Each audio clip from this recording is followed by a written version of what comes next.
Se você trouxe a sua Bíblia, eu gostaria que você abrisse a sua Bíblia agora, no livro de Josué, no capítulo 1, e eu vou ler apenas um versículo. Pode ficar sentado como você está, faça reverência à palavra, mas reverência à palavra não é ficar de pé enquanto ela está sendo lida. Reverência da palavra é obedecê-la. Isso é reverenciar a palavra. Ouvir, ler, mas acima de tudo, guardar no coração para não pecar contra o Senhor. Josué, capítulo 1, versículo 9. Não te mandei eu? Esforça-te e tem bom ânimo. Não temas, nem te espantes, porque o Senhor, teu Deus, é contigo por onde quer que andares. Pai, esta é a tua palavra. Eu te peço nessa noite, Senhor, venha falar aos nossos corações, traga a sua mensagem, cala o mensageiro, apesar do mensageiro, traga a sua mensagem, fala aos nossos corações, no nome de Jesus, amém, amém. Olha para mim. A fim de cumprir a incumbência de levar este povo à conclusão da missão que havia sido iniciada por Moisés, e Deus que lhe dá a incumbência, Deus então agora vem e fala algo muito forte com Josué. Nós vemos aqui neste único versículo que lemos, e não é de admirar, que ele teria que ser um líder de muita coragem e de muito bom ânimo. Não é por acaso que nós vemos as palavras seja forte e corajoso aparecer 3 vezes neste capítulo 1, no versículo 7, no versículo 9 e no versículo 18, porque a missão não era fácil, o que precisava ser feito não era algo simples, e para dar continuidade a algo que havia sido já iniciado, era preciso ser corajoso e, mais do que isso, continuar, apesar de qualquer circunstância e situação, animado. Então veio o Senhor e ele acrescenta a pergunta dizendo: não te mandei eu? Deixando muito claro para Josué que o que o Senhor estava trazendo para ele era uma ordem e não um pedido. Era um mandamento de Deus para Josué, dizendo: você precisa, tem que ser corajoso e animado. É para se manter assim. No Novo Testamento, nós encontramos uma recomendação semelhante na carta aos Hebreus, no capítulo 10, versículo 35 até o 39. Diz assim, ó: não rejeiteis, pois, a vossa confiança, que tem grande avultado galardão, porque necessitais de paciência, para que, depois de haver desfeito a vontade de Deus, possais alcançar a promessa. Porque ainda um pouquinho de tempo, e o que há de vir virá e não tardará, mas o justo viverá pela fé, e se alguém se retirar, a minha alma não tem prazer nele. Nós, porém, não somos daqueles que se retiram para a perdição, mas daqueles que creem para a conservação da alma. O mesmo tópico, a mesma exigência que o Senhor traz para Josué, Ele traz a toda a comunidade cristã, a fim de que estejam com coragem para enfrentar os desafios e animado a despeito de qualquer circunstância e de qualquer situação. Então há na palavra, e essa palavra é para nós nessa noite: tenha ânimo, tenha ânimo. Mas aí eu questiono: como estar animado? Como conseguir resistir o tempo todo animado? É tanta coisa que ocorre, é tanta coisa que se ouve, é tanta coisa que se vê, e às vezes o pior são aquelas que você não ouve pessoalmente e que você não participa visualmente. Como se manter animado? E eu quero resumir aquilo que o Senhor tem trazido pelo seu Espírito a esse ministério, a essa casa. Aquilo que temos pregado e aquilo que temos buscado viver. Você quer saber como se manter animado e corajoso até que o propósito de Deus cumpra na sua vida? Quantos querem? Quantos querem? Quantos querem nessa noite saber isso? Pois bem, quero te dar uma dica. A primeira dica é: tenha fé. Tenha fé. Quando nós abrimos a palavra de Deus para falar de fé, o primeiro texto que nos salta é Hebreus, logicamente, no capítulo 11, que é um texto totalmente dedicado à explicação do que é a fé. Mas para que você entenda a fé, olhe para mim. Você se lembra quando era bem jovem, criança até ainda, que se aproximava a data do seu aniversário? E aproximando o dia do seu aniversário, então você começava a ficar ao mesmo tempo animado e ansioso, porque você sabia que receberia presentes e que também haveria algumas surpresas. Essa sua animosidade e essa ansiedade era baseado na experiência que você já havia tido. Porque esses aniversários, eles combinam certeza e antecipação. E isso é a fé. Certeza por antecipação, baseada em uma experiência passada. E que nos leva a entender que certamente surpresas ainda melhores e maiores do que as experiências que nós tivemos virá. Então isso é fé. É aquela expectativa que você fica, ou às vezes alguns ainda ficam, minha mulher fica até hoje. Quando chega o mês do aniversário dela, ela já começa a ansiedade e a expectativa, porque todo ano tem presente, então eu tenho certeza, convicção, de que esse ano também vai ter presente. E a fé, eu quero paralelar ela com você nessa noite, nesse sentido. É a expectativa, mas baseado numa experiência passada, que te dá a convicção de que o presente irá chegar. Quem está entendendo o que eu estou dizendo aqui nessa noite?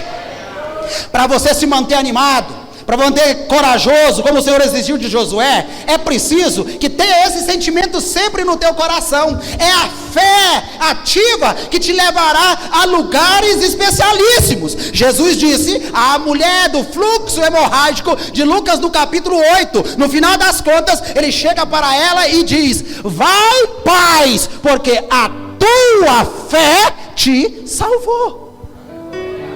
É preciso alimentar a fé.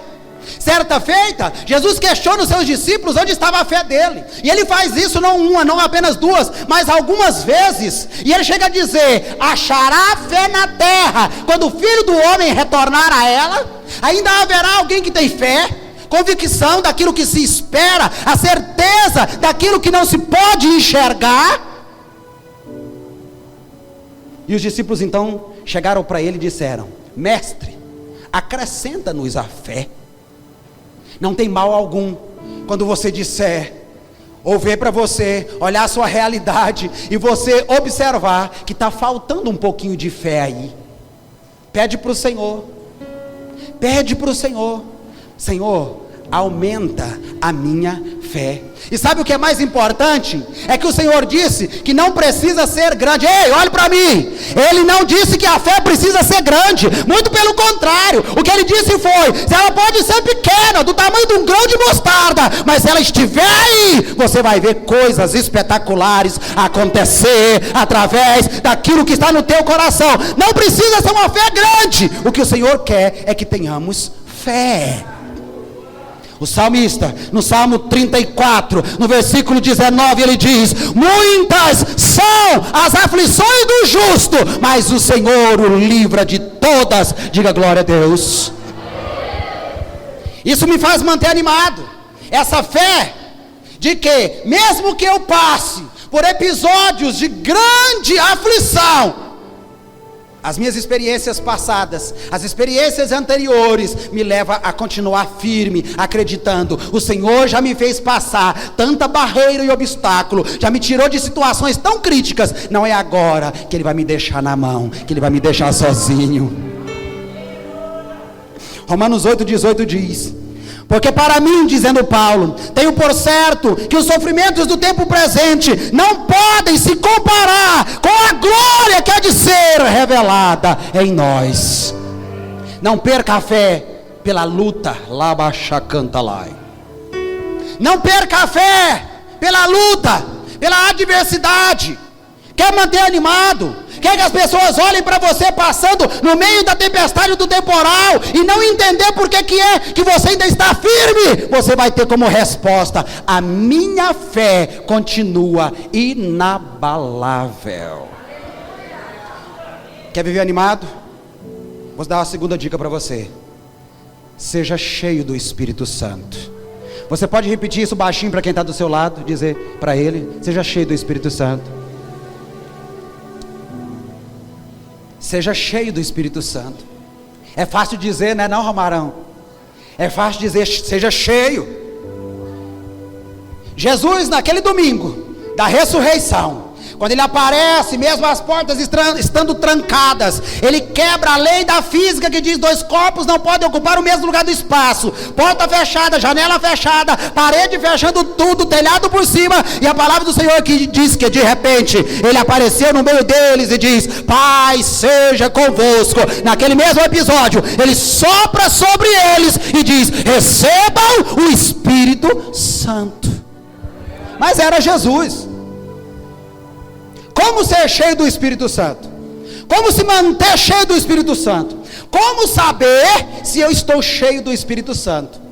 Paulo fala um pouquinho a respeito disso para nós. Vamos ler o que Paulo diz aos Efésios no capítulo 5, versículo 18 ao 21.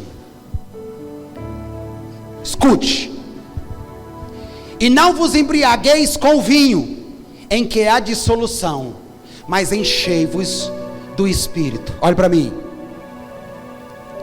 Por vezes é fácil confundir o ébrio, o bêbado, alguém que esteja cheio de cachaça, com alguém que está cheio do Espírito Santo.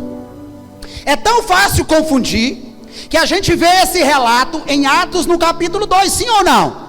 Sim ou não? Quando os judeus chegam, eles olham ali aqueles que estavam cheios do Espírito Santo. O que é a primeira coisa que eles dizem? Estão cheios de cachaça moada. E Pedro diz: você está confundindo. É fácil confundir. Por que é fácil confundir? Primeiro, bêbado não tem medo, fica valente. Você vê aqueles galizezinhos desse tamanho assim, ó, não pesa 2 arrobas, mas quando ele toma um, ele fica invocado, estufa o peitinho de passarinho, não tem medo. Bêbado não tem medo. Quem está cheio do Espírito Santo também não, porque Davi disse: ainda que eu ande pelo vale da sombra da morte, não temerei mal algum. Bêbado é alegre. 4 horas da manhã na rua, indo embora para casa. A patroa está esperando ele com o pau de macarrão na mão. Mas ele vai embora para casa cantando e assoviando. Bêbado é alegre. E ele não tem problema em expressar a alegria dele. Quem é cheio do Espírito Santo também não. Nessa noite aqui tem pelo menos 2. O primeiro é esse aqui. O primeiro é esse aqui. O primeiro é esse aqui.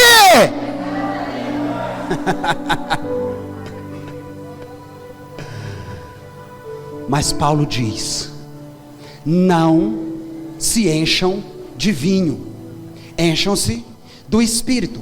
Olhe para mim. E agora ele começa a partir do 19, dar dicas aqui de como ser cheio e se manter cheio do Espírito Santo. Primeira coisa, olha o que ele diz no versículo 19: falando entre vós em salmos e hinos e cânticos espirituais, cantando e salmodiando ao Senhor no vosso coração. Quer ver que se o crente está cheio do Espírito Santo, ele vive cantando. Ele vive cantando. Na casa dele tem canto direto. Mesmo que ele não saiba cantar, mas ele coloca um hino lá para tocar no celular, na caixinha, no seu aparelho ali, de amplificador de música. Mas tem canto, tem salmos, tem hinos, tem cânticos espirituais. E ele não se vê em dificuldade para estar cantando, adorando, engrandecendo o nome do Senhor. É pouco prazo. Quer ver um lugar ficar cheio do Espírito Santo? Quer ver um lugar ficar cheio do Espírito Santo? Quer ver uma vida ficar cheia do Espírito Santo? Comece a cantar. Vamos começar a cantar? Arruma um tom para mim aí.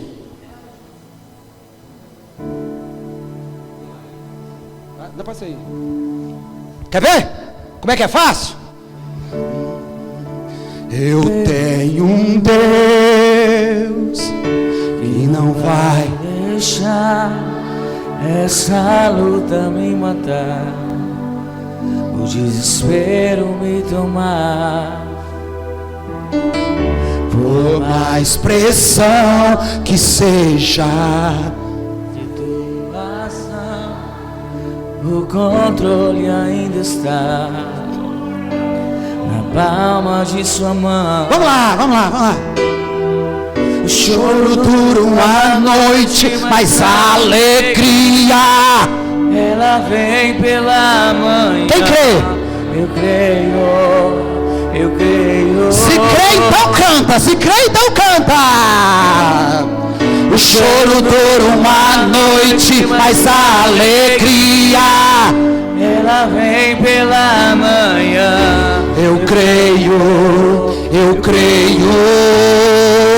Não empolga não. É só para te mostrar que Paulo diz: quer ser cheio, precisa ser cheio. Para saber se um crente está cheio do Espírito Santo, ele não tem cara de chupar limão. Não! Ele tem cara de quem canta louvores ao seu Deus. Dá uma olhadinha para quem está do lado aí. Vê se ele está cheio do Espírito Santo. Vê se ele tem cara de quem está cheio do Espírito. Hã? Ei, sabe por quê? Olha para mim. Porque Tiago, irmão de Jesus, disse: se alguém está passando aflição, faça oração. Mas se alguém está alegre, faz o quê? Cante louvores. Eu não tenho tempo, vamos lá, 20. Ele diz: dando sempre graças por tudo a nosso Deus e Pai, em nome de nosso Senhor Jesus Cristo.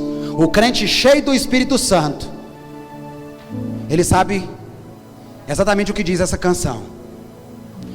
O choro dura uma noite, mas a alegria vem pela manhã.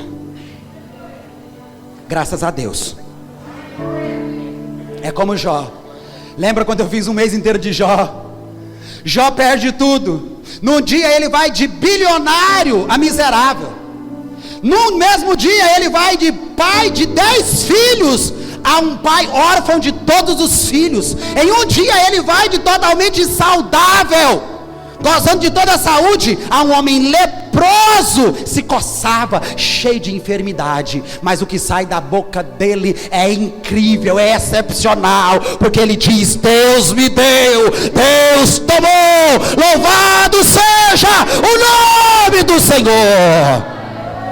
No final ele diz: eu sei que o meu Redentor vive e que no fim ele se levantará sobre a face da terra. É como se ele estivesse dizendo: eu posso passar todo tipo de situação, mas eu sei que o meu Deus não perde o controle da minha vida. No capítulo 42 ele vai dizer: então, Senhor, eu sei que tudo podes e que nenhum dos seus planos pode ser frustrado. O crente que é cheio do Espírito Santo é como o irmão Lázaro cantou tanto, né? Vai passando pela prova, dando glória a Deus. E Paulo diz: enchendo do Espírito Santo, com hinos, cânticos, salmos e experiências espirituais, e dando graças a Deus por tudo, reconhecendo a vontade de Deus. E no 21 então ele diz: sujeitando-vos uns aos outros no temor de Deus. O crente cheio do Espírito Santo, ele é submisso ao governo de Cristo, amém? ele se submete ao governo de Cristo. Só porque a evidenciação da submissão do governo de Cristo, sabe onde que começa? É quando a esposa se submete ao governo sacerdotal do marido em casa. É quando a esposa reconhece que o Senhor estabeleceu o marido como a autoridade maior da casa, a última palavra, a última decisão. Não vem dizer que é machismo, porque nós já mostramos aqui nessa noite que aqui não existe isso. Aqui existe análise, obediência e reverência à palavra de Deus. Agora a mulher, que ela que quer ter o controle da casa, ela não está cheia do Espírito Santo, está cheia de qualquer coisa, mas do Espírito Santo não. O filho que não se submete à autoridade dos pais, ele está cheio de rebeldia. Ele pode estar cheio de tudo, mas quando ele não diz, meu pai e minha mãe, é o primeiro mandamento com promessa. Deus faz questão de fazer promessa para o filho, para que ele entenda a necessidade que há em honrar e estar sujeito ao governo de seu pai em casa. Pode ter o ano que você tiver, pode ter 30 anos, pode ter 40 anos, não deveria. Um homem de 30 anos ainda está dentro da casa do pai, dependendo do pai, mas está, você tem que se submeter ao governo dessa casa.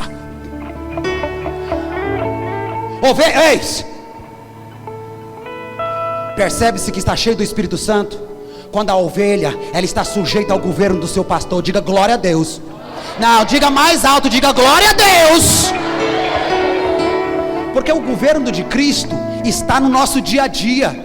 O governo de Cristo está no nosso cotidiano. E se eu não me submeto ao governo de Cristo no dia a dia, no cotidiano, então eu não estou cheio do Espírito Santo. Quer conseguir ultrapassar as barreiras? Quer conseguir ultrapassar as lutas? Seja cheio do Espírito Santo. E aqui eu concluo. Eu termino dizendo: tenha fé, seja cheio do Espírito Santo. E em terceiro lugar, agarre-se à palavra de Deus. Tem uma Bíblia aí? Abraça ela. Tem uma Bíblia aí? Abraça mesmo. Se está no celular, se está no papel, abraça ela, agarra a sua Bíblia. É disso aí que eu estou falando. É disso aí que eu estou falando. Porque o salmista disse: guardei as canções que cantam na igreja no meu coração para não pecar contra ti. É isso? É isso que ele diz? Não. Ele diz: guardei a tua palavra no meu coração para eu não pecar contra ti. Agarre-se à palavra. A única arma de ataque que o cristão precisa é a palavra de Deus. Eu vou repetir isso para você. A única arma para atacar os outros que você precisa é a palavra de Deus. Mas não é os outros, é o outro. É o outro. Porque a palavra de Deus só fala de um inimigo. É artigo definido. O inimigo, o adversário. A única arma para atacar que você precisa é a palavra de Deus. Antônio, eu quero concluir. E você abra, por favor, Mateus capítulo 4. Tem alguém comigo aqui ainda? Tem alguém comigo? Analisa comigo aqui, por favor, então. Então foi conduzido Jesus pelo Espírito ao deserto para ser tentado pelo diabo. Tendo jejuado 40 dias e 40 noites, depois teve fome. E chegando-se a ele o tentador disse: se tu és o Filho de Deus, manda que estas pedras se tornem em pães. Ele, porém, respondendo, disse: olha para mim. Satanás foi peitar Jesus.